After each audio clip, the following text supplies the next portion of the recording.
Hello, welcome back to another Theory Thursday. Today we're looking at an important concept, especially if you're a beginner, and it's a concept that maybe people don't usually think about going in depth on, but it's important because there's some obvious differences and there's some not so obvious differences. Today we're looking at the differences between an electric guitar and an acoustic guitar. I've got my Timex Easy Reader on today and my brown tweed tie. So if you've been enjoying these, please like and subscribe. Hit that little bell icon if you want to be notified when new videos release. Of course, if you're seeing this, you probably already know we've got new videos every Tuesday and every Thursday. So without further ado, I think that's it. Differences between electric and acoustic guitar. Let's go.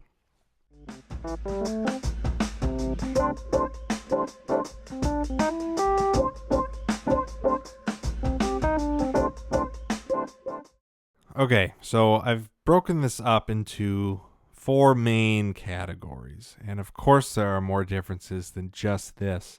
But I thought this was a great start if you're just starting your journey in guitar and wondering, where do I even begin looking at guitars?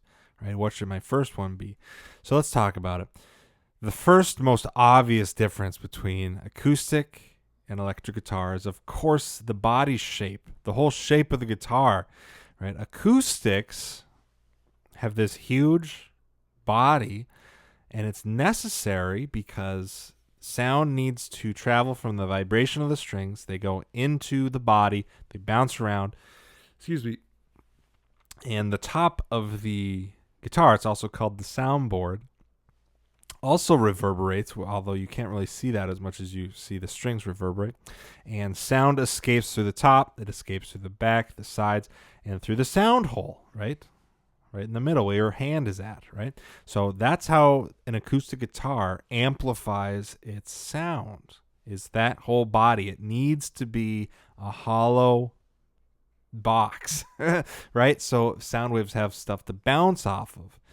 Now, the opposing electric guitar, and when we're talking about electric guitars today, we're just talking about solid body electric, something like this. I'll put a picture up somewhere.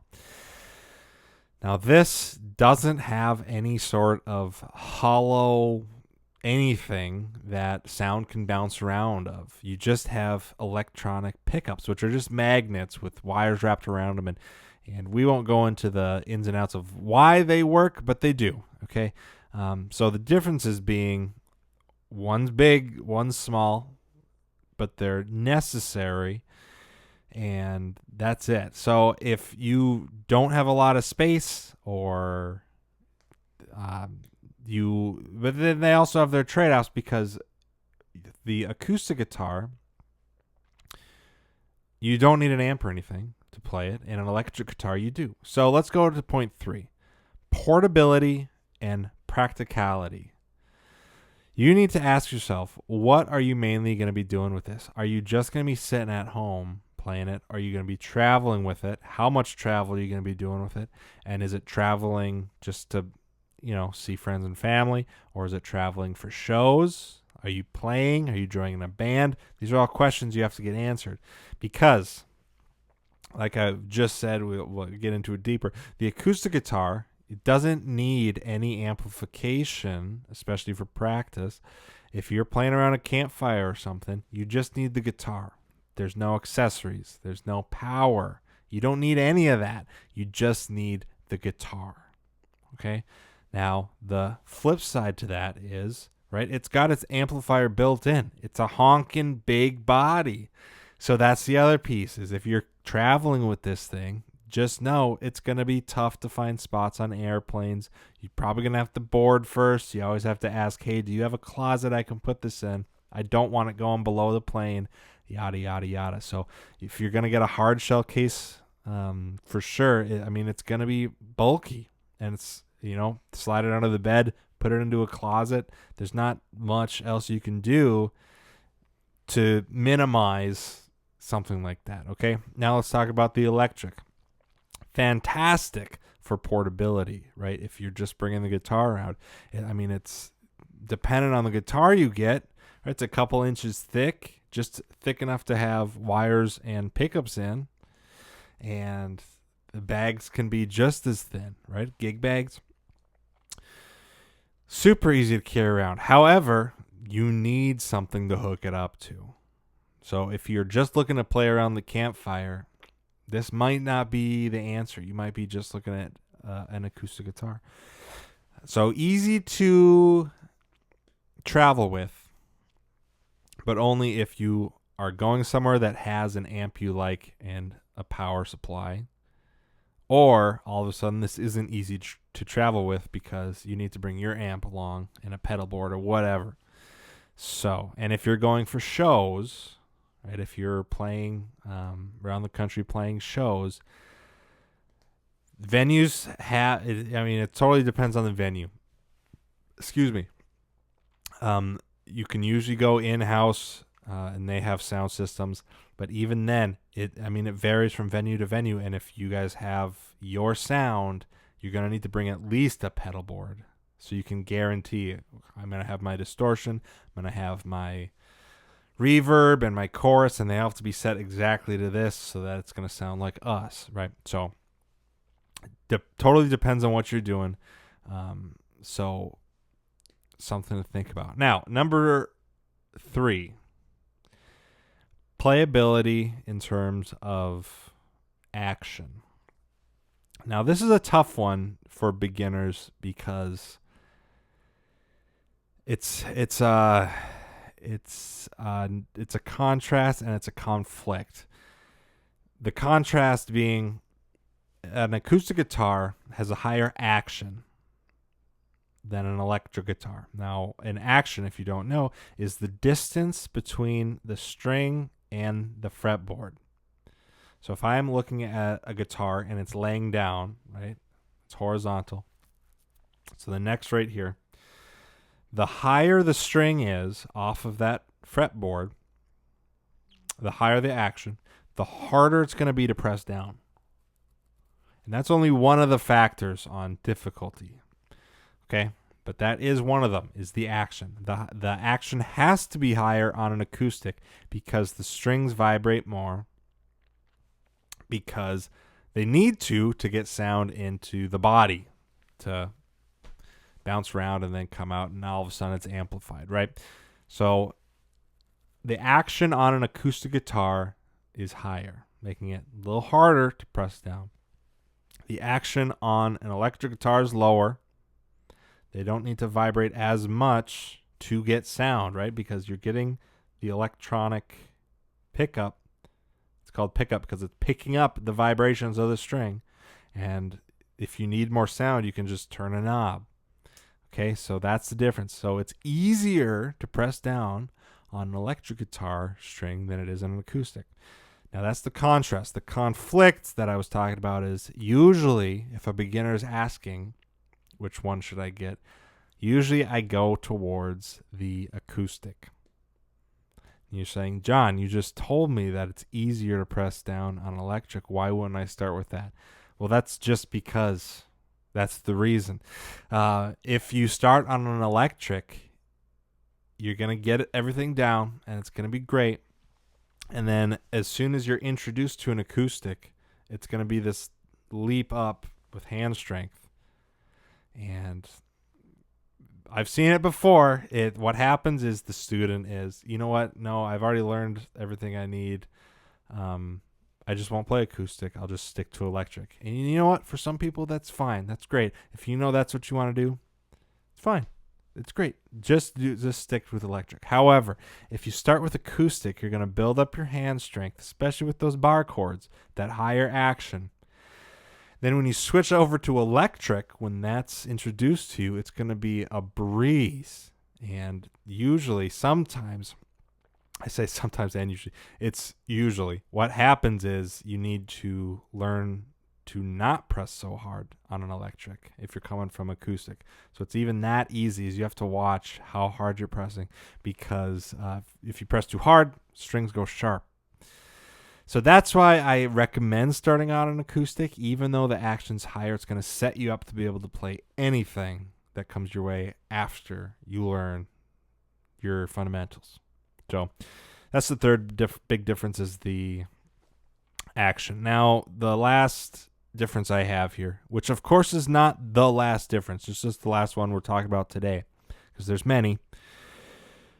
The strings. Typically, similar to the action, strings on an acoustic guitar need to be thicker. Strings on an electric guitar are usually thinner. They don't need to be thinner, but they usually are. Now, on the acoustic, they are thicker, and it's got a higher tension, right? Because it's harder to bend, because they need to vibrate at that brittle tension to produce the sounds loud enough to reverberate in the body chamber and then come out. And that's just the way an acoustic is. So if you put thinner strings on an acoustic, it'll play just fine. You might get some fret buzz because the strings might be too loose, and when you're pressing them down, they'll be flapping against the fretboard. So you need a high enough tension to pull that string across that fretboard, be able to press it down and play it, and not have it hit the fretboard. So that's the first issue. The second is it'll just be quieter. The second issue is it just won't be as loud as you're used to. So that's the trade-off, is the acoustic strings have to be thicker and have more tension on them just to be able to play the instrument. Now we slide over to the electric guitar, and you can put thick strings on an electric guitar. For example, when I first moved to Nashville, I had a gig playing with a piano player, and we were playing Broadway tunes and jazz tunes, and I had just bought a Fender Telecaster because I was moving to Nashville. I was like, get a country guitar. I sold that guitar. I missed that guitar. But I put 13s, flat wounds, on that Tele. And so it was basically like playing an acoustic. And I mean, it's you might need to modify the guitar, like cut the nut slots a little thicker, and of course you'll have to set up the action and everything anytime you put a different set of strings on. But yeah, it was cool. It was like playing a jazz box without the box, right? It was like playing a hollow body, but without the hollow body, because I had the strings. But anyway, strings on an electric guitar are usually thinner because just for the fact that they don't need to be thicker. That's it. So it's not that they need to be thin, like the acoustic needs to be thick to have a certain tension. It just so happens that they can be thin, and they don't lose too much in terms of tone and quality. And not to say there's no change, but people go down. I think 8s are the thinnest strings I've ever seen and played, and I have to be careful not to press down too hard. I'll make that guitar go out of tune playing those strings. But that's the big difference. And what does that do? What does it change? It's mostly like the action. The thicker the string, the higher the tension, the harder it is to press down. And the opposite, the thinner the string, the lesser the tension. The lower the tension, the easier it is to press down.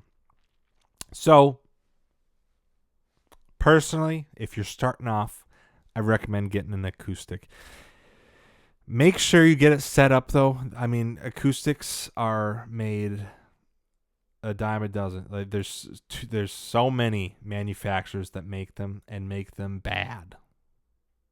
Okay, so make sure when you get a guitar, that's your first guitar, there's a difference between instruments and toys. I'll just put it that way. When you're going out to learn how to play baseball or t-ball or anything, you don't go out there with a yardstick, right? You go out and get a baseball bat. So the differences aren't so subtle on guitar, but just make sure when you're getting one, it's you have someone who knows what they're talking about, or a salesman that you trust and will be able to set up the guitar for you. Some of the most common things I see when you're looking at a bad acoustic are the nuts. Now, they don't need to be bone. I've played many guitars that are just plastic nuts, and they're just fine. But the height off of the fretboard can be a problem, because if it's too high, putting those chords down are going to be tough. And it's going to be out of tune when you do it. So no matter what you do, it's going to sound bad. And of course, that's going to discourage you. And you're not going to go anywhere with that thing. So what do I recommend? I recommend starting on acoustic. You can bring it anywhere. You can practice it anywhere. And it's going to set you up to be able to play whatever you need when you're done with it. Just make sure it's a good one and you're able to play it. So I'll leave it at that. I think that's enough information for today. Big differences between acoustic and electric, of course, the bodies, portability and practicality, the action, and the strings. Those are the first four things I thought about when I thought about the differences, and first four things I thought of when I thought, what would a beginner need to know? I think that's it. So hopefully you learned something, or at the very least had a good time listening with your morning coffee or dinner or whatever you're doing right now. So we'll see you for the next one.